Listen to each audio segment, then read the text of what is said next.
missiles les Coréens du Nord, cette fois vers le Japon, précisément vers la mer du Japon, et ils le font quelques heures à peine après un vote de sanctions du Conseil de sécurité de l'ONU.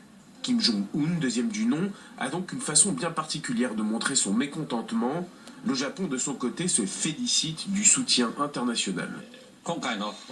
La résolution très forte adoptée est un message clair à la Corée du Nord de la part de la communauté internationale.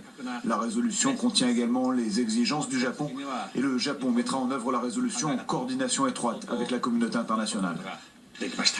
Alors, qu'y a-t-il dans cette résolution adoptée à l'unanimité? Pour l'essentiel des nouvelles règles, comme le contrôle des marchandises. Pour la première fois, les pays membres de l'ONU seront tenus d'inspecter ce qui entrera ou ce qui sortira de Corée du Nord, et ce qui sortira sera désormais limité pour réduire la capacité du régime à financer ses programmes militaires. Pour exemple, plus d'exportation de charbon, de fer ou de minerais de fer, soit plus d'1 milliard de dollars de ventes en moins. Mais la véritable nouveauté, c'est l'allongement d'une liste noire de Coréens du Nord impliqués dans le développement d'armes nucléaires.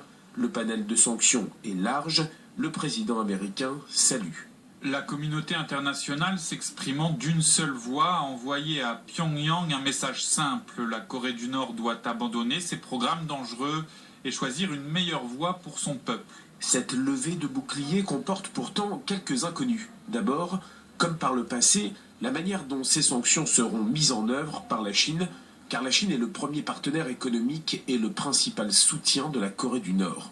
Ensuite, beaucoup se posent la question sur les effets de ces sanctions sur la détermination de Pyongyang à poursuivre son programme nucléaire. Le pays est déjà sous le coup de 4 séries de sanctions internationales depuis son premier essai nucléaire en 2006, suivi par 3 autres en 2009, 2013 et 2016.